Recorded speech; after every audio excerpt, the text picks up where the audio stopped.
y'all, it's Caitlin. Welcome back to my channel. It's been a month since you've seen me last. Tonight is December 31st. My Christmas tree is still up. It is still here, shining brightly on the 31st. I'm gonna take it down tomorrow, probably, and see my collection of Disney ornaments. If Brooke Passmore and I combined powers, like our Disney Christmas tree would be like bananas. But yeah, I am putting off talking about how I didn't make any videos for a month. So the last time you saw me, I was finishing up my Nanowrimo daily vlogs, which around the end were not quite so daily as they were sporadic, but it happened. I'd completed Nanowrimo, I vlogged, it was great. And then I kind of just stopped everything. I wasn't writing anything because I kind of didn't know what I wanted to do with my writing. I didn't do any videos because I didn't know what I wanted to do with my videos. And also, Christmases in a theme park are no joke. Literally everyone comes to Disney between Christmas and New Year's. Do not go to Disney during that time window. You're gonna have a bad time. So my schedule has been crazy. I've not been home. I haven't had time to think about anything. But I've started to really think about what I want to do with my writing, what I wanted to do with YouTube, and yeah, I'm going to talk about that. First, I'm going to review my year a little bit because it is the last day of 2019 in the last couple of hours. So the year didn't start off that great. I auditioned for 3 different shows. All 3 of them I made it to the last round, and then I was not cast.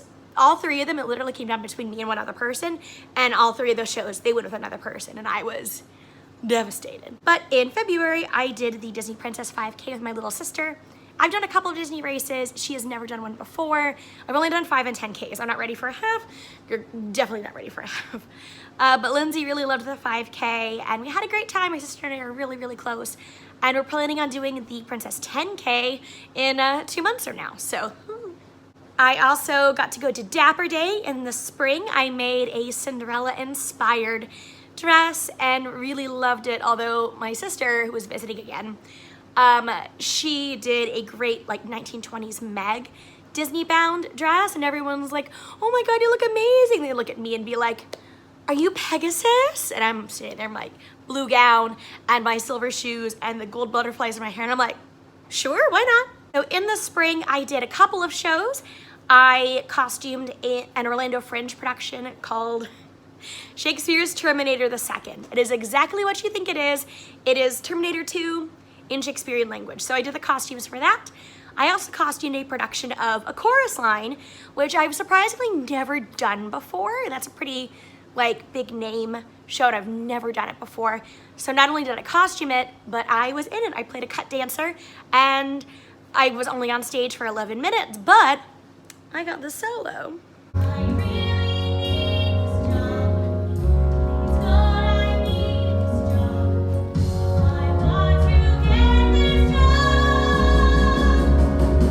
After Terminator and Chorus Line, I started working on my next show, which was Noises Off. I played Belinda Blair.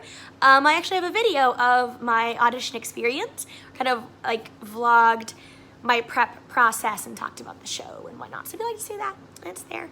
The theater where I did Noises Off, I had done a couple shows the previous season. One of them was The Mystery of Edwin Drood. I played Florence, who is the lead Corinne of the musical Royale, and I was nominated for that theater's awards for Best Cameo Performance in a Musical. So I got to go to the Sarah Awards, got all dressed up and wore a flower crown, and it was great. I didn't win, but like it was so fun to be nominated and get to go and dress up, and it was a good time. After Noises Off, or around Noises Off, I found out that I got trainer at Kilimanjaro Safaris, which is a big deal. I've waited a long time for that window to open up so I could become a trainer over there. So I'm really excited about that. And then my favorite thing happened. I got to revisit my favorite role of all time, which is Cheryl Williams in Evil Dead. Oh my gosh, I love this show. I did it in 2017. That was my first time playing Cheryl, and getting to come back and play her again was amazing. I feel like I was even more prepared for the role. I feel like my voice has changed a lot, or my training has improved a lot for my voice. the character was so fun to get back into. The physicality was a lot of fun. My boyfriend was in the show with me for the first time we were on stage together. He was our fake Shemp, and that was fun. He got to play a lot of little bits here and there, like Linda's decapitated body and an evil tree and the ghost of Andy's father. So we got to be on stage together for the first time. Evil Dead means Halloween, which means it also is the most magical time of year. It's not Christmas. It's Halloween Horror Nights. Y'all, I am obsessed with Halloween Horror Nights. I went for the first time for the 25th year, which was 2015? Yeah, 2015. I went in 2016 and then missed 2 years because I was doing shows both of those windows and I was so sad. This year I was able to fit it and I got to go twice to Halloween Horror Nights and oh my gosh, I love it so much. My favorite house was Graveyard Games. I really liked Ghostbusters too and Stranger Things. Like I know a lot of people were like mixed impressions of those. I had a great time. Graveyard Games was my favorite original house this year. It was so good. I cannot wait for next year when it's the 30th. After Evil Dead and after Horror Nights, there was pretty much only one thing left on my radar for this year. Oh wait, I forgot one thing. Another Halloween thing, because Halloween is my favorite. Not So Scary. Went to Not So Scary with my whole family. I was Belle, but I did like a Broadway-inspired costume because I love the way that they do the blue dress on Broadway, and I carried a book the entire night. So devoted. I'm a dedicated party goer, I guess. So after all the Halloween shenanigans, there's only one thing left, and that was I got to become a personalization artist at Disney, which means if you buy an ornament or a frame or something, you can get stuff put on it, words, artwork, things like that, and I got trained for that role, and I absolutely love it. It's basically an internship. Like I still work at Safaris, but I've been there for the holiday season. This is my last full week over there doing ornaments, and then it'll be over. But I have loved it. I'm hoping to keep up with it, and I get shifts when I can because I absolutely adore the job. So that kind of wraps up my 2019, but there is one key thing I haven't mentioned really, and that is my Nanowrimo experience. I did it. I wrote 50,000 words, at least I still don't know. I can't math. I need a better system next year because, oh my God. But I wrote almost every day. I wrote words. I haven't written that much in literally years, especially not in that short of a time window. But I got about, I would say 60% through my outline, and I wasn't happy with it. And I think that's why I let it sit for so long, because I was like, do I want to keep just hacking away at it and see what happens? Do I want to stop and edit? Do I want to start the draft all over again? And I genuinely wasn't sure how I wanted to proceed. What I ended up discovering is my story needs another character. I needed to develop a character that's going to kind of complete the balance of personalities, and I need a character that's going to push the overarching storyline of the series along. And so I've developed that character. She's still kind of in a nebulous stage, but already I can see how she's tying things together. She's really giving the characters reasons to keep moving forward in their storylines. And overall, I feel like I need to develop more. I need to make sure that I'm confident on my characters' wants and their goals, because I have strong personalities, but not necessarily goals and like what they really want out of life. And without that goal, there's not really reason to write a character, because then they're just static and things are happening around them. And that is really what I want to do with this book, is I want to just stop, re-outline, and start a new draft. One thing that's going to help that is I got a Chromebook for Christmas. I have a laptop. It was a gift from my father. It's a beautiful laptop. It's a great computer, but it has terrible battery life and it's huge. And I'm a small person. I am 5'1" if I'm confident. Like, I am a small person. I have tiny toddler hands, and this laptop is just really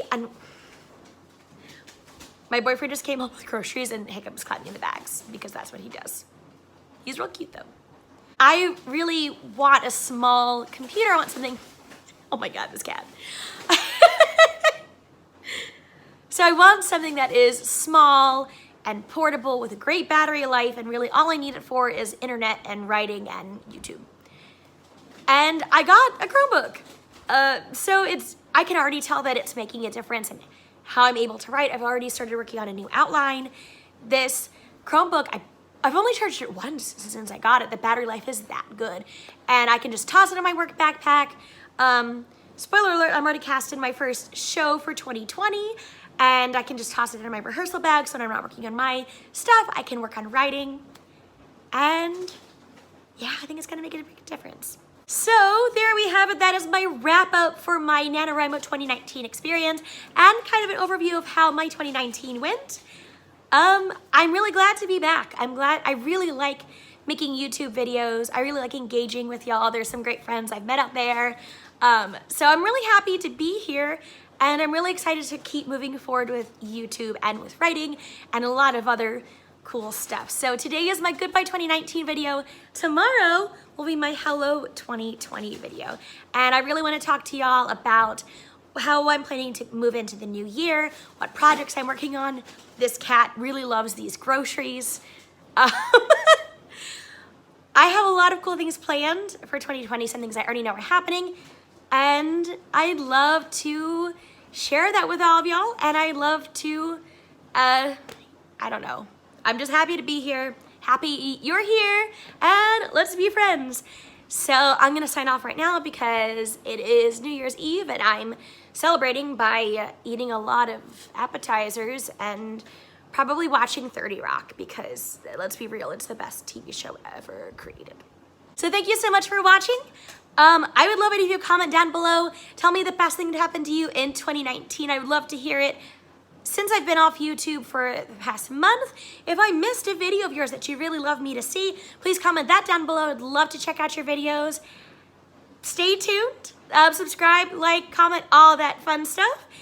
Keep an eye out for my 2020 video coming tomorrow, and I'm gonna see y'all later. Bye. Hiccup, say hello.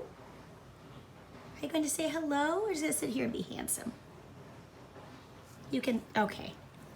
I'm disrupting bath time. I'm a bad mother.